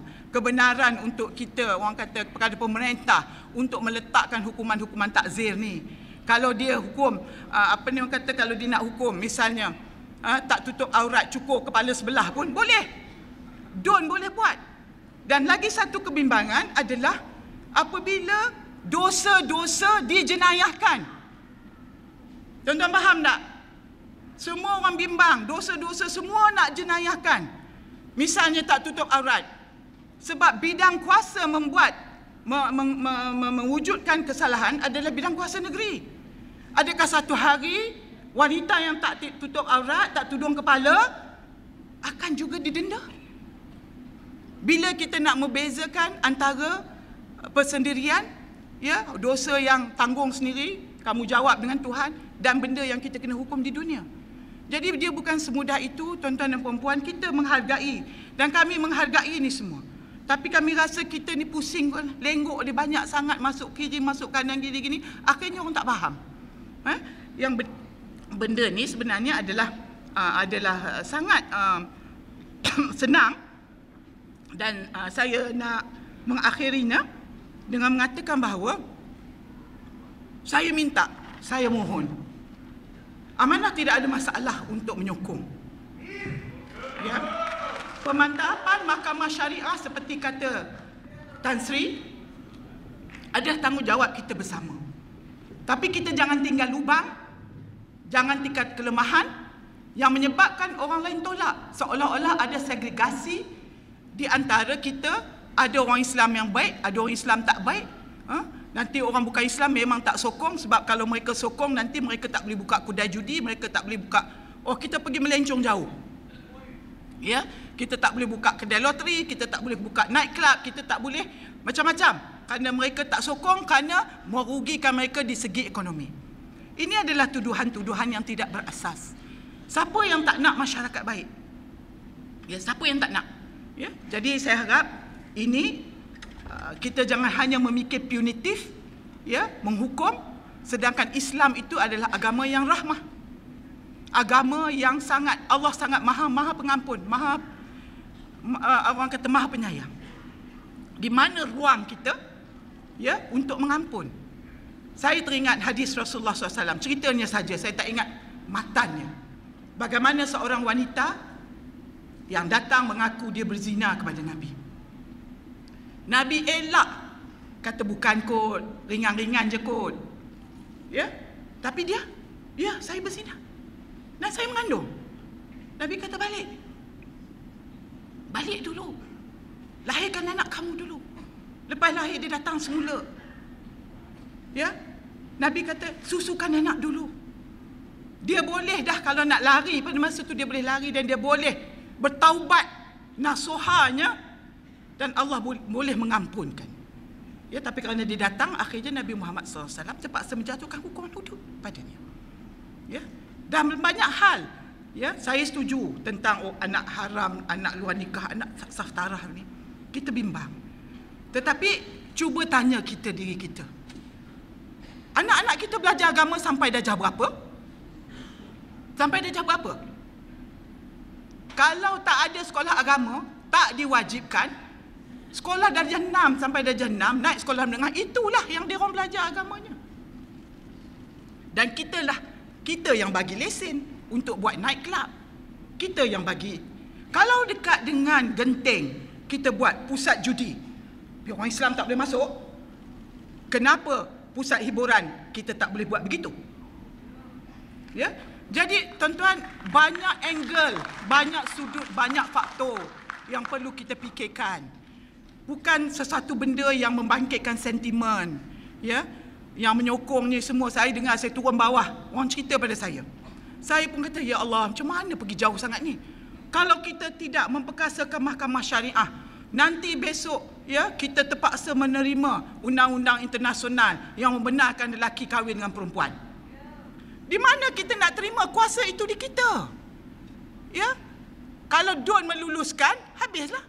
Kita tak perlu, kita dah tanda tangan banyak orang kata convention antarabangsa, tetapi tidak ratify. Bila kita hadir, kita bersetuju dengan convention, kita tak semestinya mempersetujui semuanya.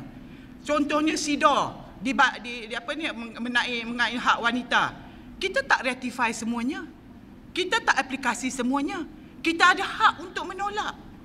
Ya, benda tu maknanya bagi saya sangat jauh. Ya, lebih baik kita selain daripada undang-undang, selain daripada kita meningkatkan hukuman, saya setuju. Saya nak kata sini berapa kali saya setuju. Sebab apa? Sebab kami faham. Ya, saya dicerita anekdotalnya, ya, oleh seorang hakim. Dia kata, YB, sekarang ni 90% daripada kes-kes yang dibawa kepada mahkamah syariah akan mengaku salah. Buat apa nak mengaku tak bersalah, nak challenge? dakwaan, bayar 1,000 denda okeylah. Nak bayar lawyer 3-4 ribu tak cukup lagi. Jadi mengaku salah. Kalau tak mengaku salah, nanti masuk surat khabar, muka kita malu dan sebagainya. Jadi pendakwa raya tidak mempunyai satu kerja yang berat, yang bertanggungjawab untuk membawa pembuktian itu. Tak bawa. Sebab tak perlu, orang ni dah mengaku salah. Peguam bela pun tak perlu nak pecah kepala dia untuk memikirkan macam mana nak bela anak guam dia. Hakim pula tak perlu untuk menulis satu judgement paper untuk mengatakan kenapa ini bersalah dan sebagainya. Jadi memang kena kita naikkan sebab kita nak develop mahkamah syariah kita supaya ke depannya besok kita boleh deal, kita boleh mahkamah syariah boleh untuk mendengar kes-kes lain yang lebih berat, insya-Allah. Dan saya ingat setakat itu round pertama, tuan moderator. Sekian, wabillahi taufiq, wassalamualaikum warahmatullahi wabarakatuh.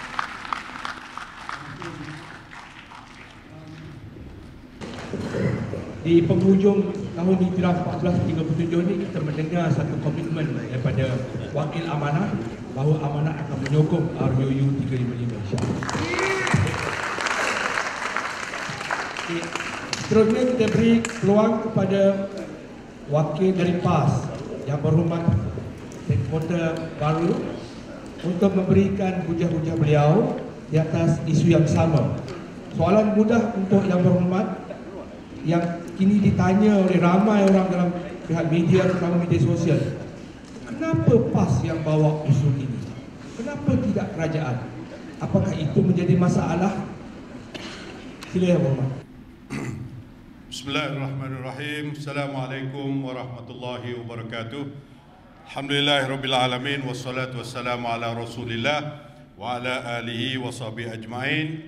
Qala Allah Ta'ala wa ta'awanu 'alal birri wat taqwa wa la ta'awanu 'alal itsmi wal 'udwan. Hendaklah bersatu, bertolong-tolongan dalam benda yang baik dan juga ketakwaan. Jangan kamu bertolong-tolongan dalam perkara yang merupakan dosa dan juga permusuhan. Sadaqallahul azim. Saudara moderator yang saya hormati, barisan ahli-ahli kenamaan, Tan Sri, Datuk-Datuk dan seterusnya rakan-rakan saya ahli-ahli panel yang hadir pada hari ini, yang hebat-hebat belaka, tuan-tuan dan puan-puan yang saya hormati sekalian. Pertamanya, sebagaimana yang diperkenalkan mengenai saya sebelum ini, saya seorang peguam sivil. Tempat saya cari makan mahkamah sivil, Mahkamah Magistrate Session, Mahkamah Tinggi, Mahkamah Raya, Mahkamah Persekutuan. Saya tidak peguam syar'i. Tetapi dalam isu RUU 355, saya mempertahankan dan juga saya akan berusaha untuk menjayakan perkara ini. Tuan-tuan dan puan-puan yang dihormati sekalian, sebelum saya pergi kepada jawapan ataupun respon saya kepada soalan tuan moderator tadi, saya rasa adalah baik saya memberi respon sedikit kepada pandangan yang telah diberikan oleh ahli-ahli panel, terutamanya kekanda saya, Dr. Siti Mariah, yang berhormat Dr. Siti Mariah, yang mewakili Parti Amanah Negara, PAN. Tuan-tuan dan puan-puan yang dihormati sekalian, saya amat menyanjung tinggi dan menghargai satu penegasan daripada yang berhormat mewakili Parti Amanah untuk menyokong RUU 355. Untuk makluman tuan-tuan, Amanah mempunyai 6 orang ahli parlimen yang asalnya daripada Parti PAS. Itu asal-usul, baki asal sikit. Tetapi tuan-tuan dan puan-puan sekalian, daripada huraian dan juga penjelasan dan kemudian persoalan yang dikemukakan oleh Yang Berhormat Dr. Siti Mariah, meragukan saya. Sekejap macam setuju, sekejap macam tak setuju pula. Sekejap ada, sekejap tak ada. Beliau bertanya kepada hadirin, baca ke tidak cadangan pindaan RUU 355? Ramai yang kata angkat tangan, tak ramai. Bagi saya yang penting ialah bukan membaca matan ataupun perkataan-perkataan cadangan pindaan, tetapi yang pentingnya adalah tujuan pindaan itu hendak dibuat. Sekarang saya nak tanya tuan-tuan, siapa yang tahu mengenai cadangan pindaan Akta RUU 355? Cuba angkat tangan. Yang tahu tujuan akta nak pindah Akta 355 ni untuk memperkasakan mahkamah syariah. Tak ramai juga. Ya, tahu semua. Semua tahu. Akta Keselamatan Dalam Negeri, Akta POKA, Akta Majlis Keselamatan Negara yang dibentangkan oleh kerajaan pun rakyat tak baca pun. Tapi rakyat tahu tujuan undang-undang itu dibuat. Itu yang penting. Tuan-tuan dan puan yang dihormati sekalian, beliau juga mengatakan tadi dengan penuh hormatnya, saya menyatakan bahawa ahli parlimen ni, kata Yang Berhormat Kota Raja, ahli-ahli parlimen ni dia bukan hanya mewakili parti dia, tetapi mewakili rakyat keseluruhannya di dalam kawasan pilihan raya. Saya mendapat maklumat, Tuan Moderator, bahawa di beberapa negeri, termasuk di negeri di selatan tanah air, rakyat di dalam kawasan pilihan raya yang diwakili oleh ahli parlimen bukan Islam, sekarang ini mereka sedang mengadakan perjumpaan ataupun engagement dengan ahli parlimen bukan Islam, menggesa mereka dan juga mencadangkan mereka supaya mereka menyokong pindaan RUU 355.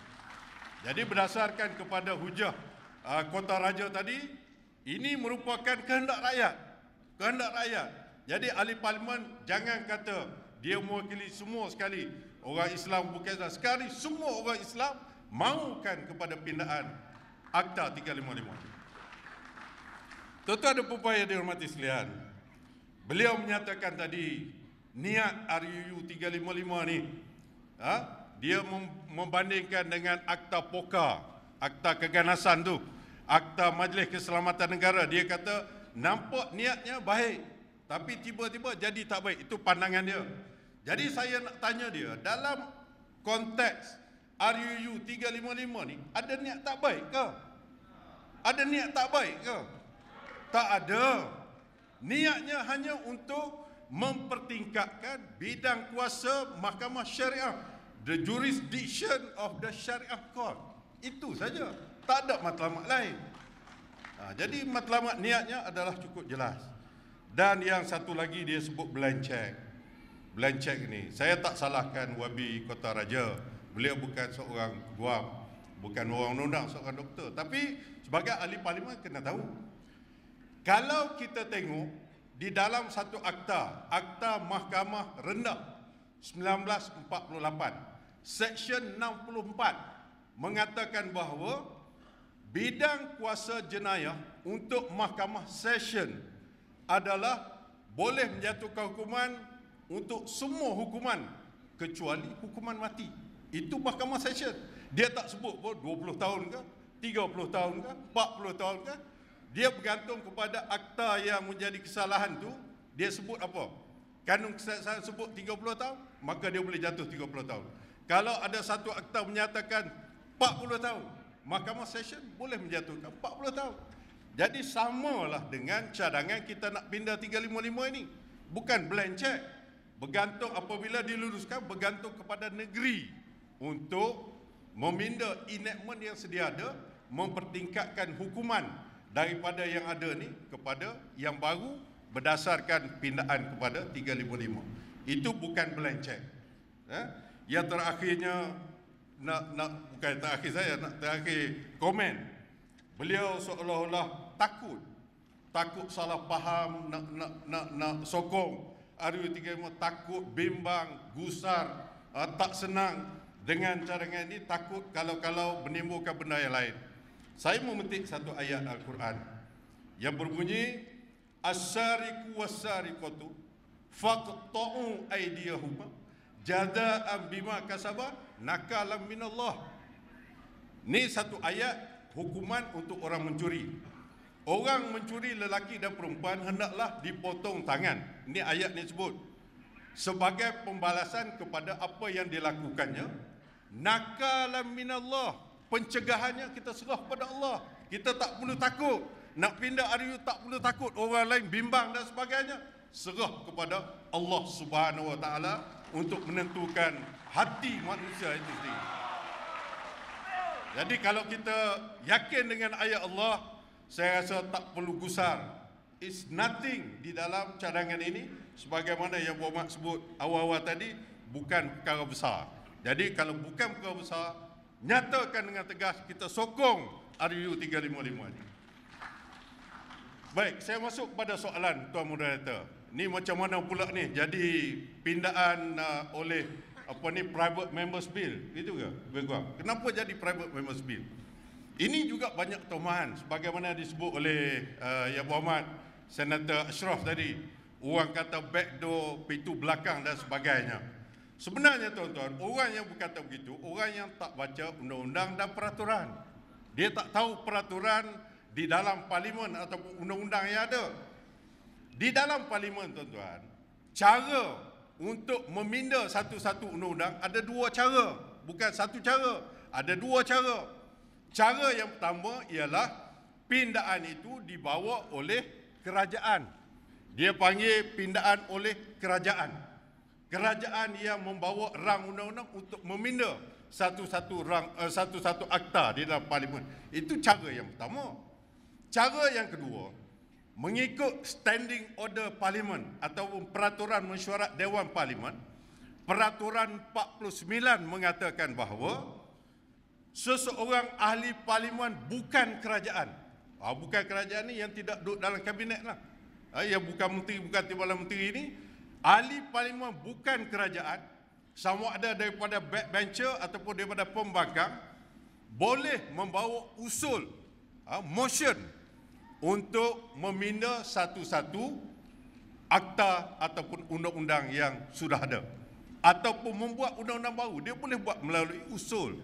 Jadi tuan-tuan, ada dua cara. Yang kata pintu belakang ni tak betul. Saya bagi perumpamaan, rumah kita belah depan tu ada dua pintu ke satu pintu? Ada dua pintu. Satu pintu utama, satu lagi sliding door. Ada ke rumah yang tak ada sliding door? Jarang lah. Kalau rumah batu ni ada pintu, ada sliding door. Macam juga dengan parlimen, ada dua cara.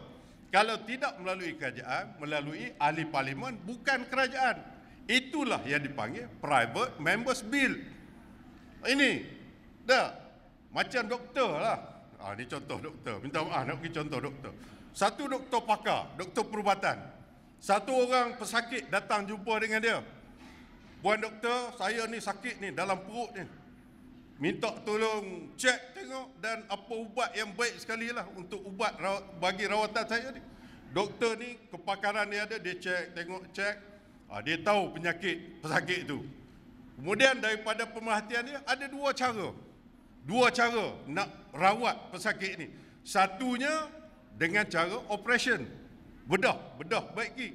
Yang keduanya cara bagi ubat dulu untuk baiki. Ada dua cara. Jadi kalau doktor tu pilih satu daripada dua cara ni, takkan nak kata doktor ni backdoor.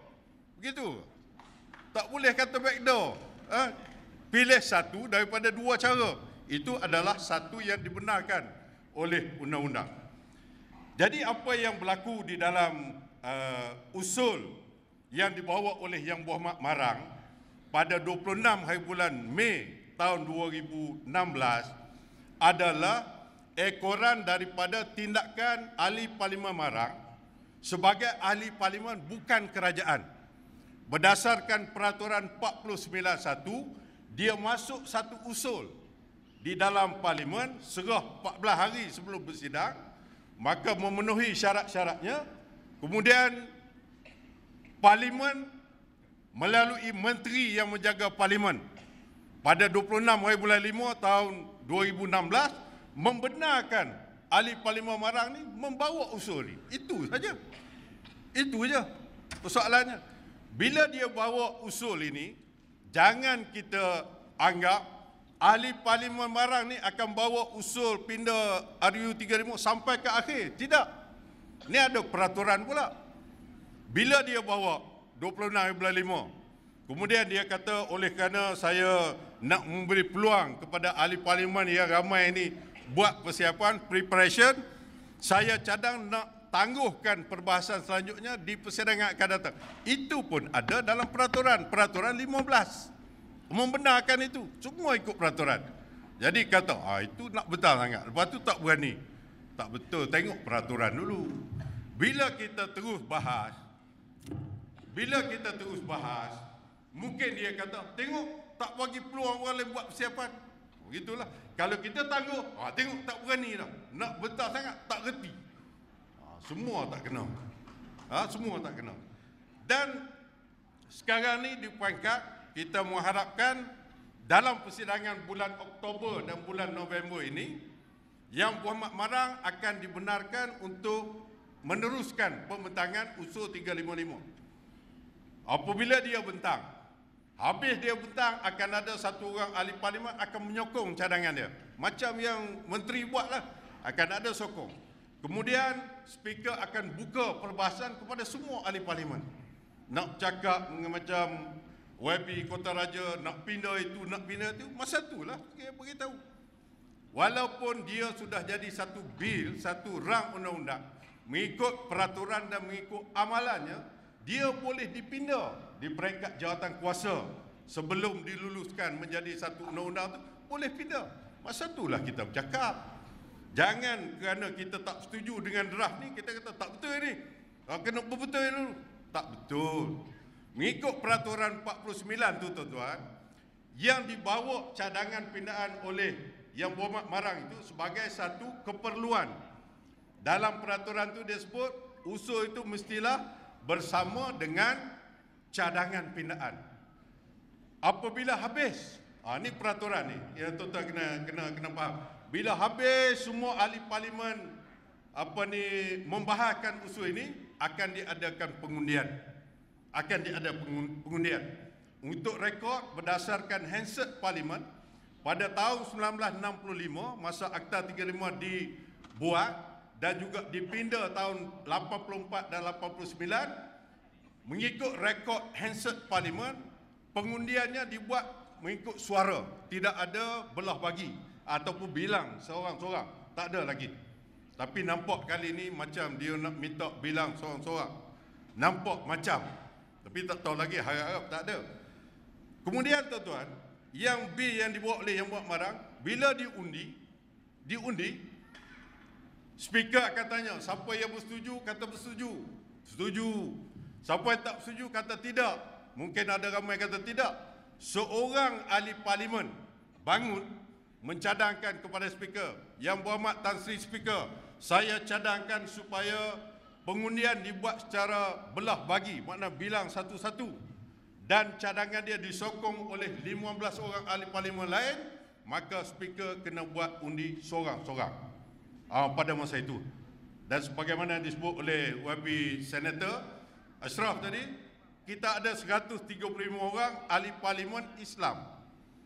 Yang lain itu bukan Islam. Kita hanya perlu simple majority daripada ahli parlimen yang hadir.